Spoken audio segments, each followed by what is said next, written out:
السلام علیکم ورحمۃ اللہ تعالی وبرکاتہ۔ میں ہوں اختر قادری نقشبندی۔ امید کرتا ہوں کہ آپ سبھی احباب خیریت سے ہوں گے۔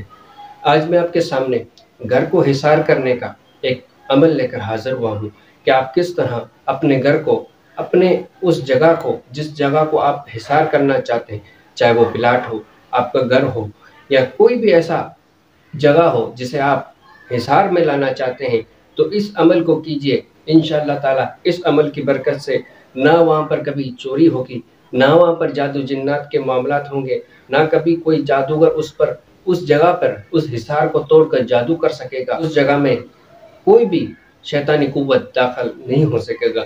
صرف یہ عمل کریں۔ عمل کرنے کا طریقہ کیا ہے؟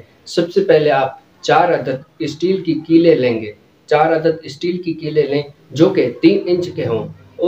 اب آپ اسٹیل کی کیلوں پر جو 3 انچ ہوں، سب سے پہلے آپ باوضو ہو کر بیٹھیں گے۔ اپنے سامنے یہ 4 عدد کیلیں اسٹیل کی رکھیں گے جو کہ 3 انچ کی ہوں گی۔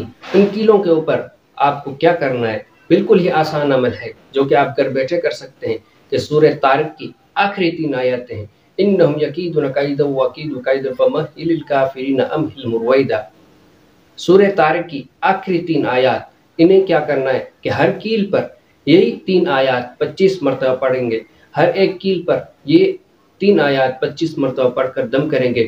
جب آپ چاروں کیلوں پر دم کر لیں گے تو یہ مکمل 100 کی تعداد، یعنی جو آیت پڑھیں گے وہ 100 کی تعداد مکمل ہو جائیں گے۔ یعنی کہ ایک کیل پر آپ نے 25 مرتبہ پڑھا، دم کیا تو اسے اپنی سائڈ میں رکھیں گے، تو دوسرے کیل پر دوبارہ دم کریں گے 25 مرتبہ پڑھ کر اسے سائڈ میں رکھیں گے۔ 2 مرتبہ آپ نے پڑھا، 25 مرتبہ تو 50 ہوا۔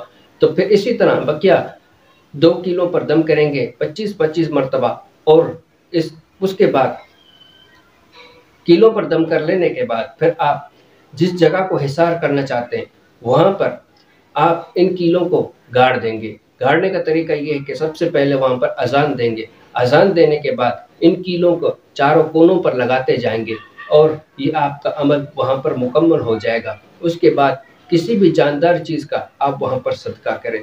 اگر توفیق ہے تو وہاں پر بکرے کا صدقہ کریں، یعنی ذبح کرنا ہے۔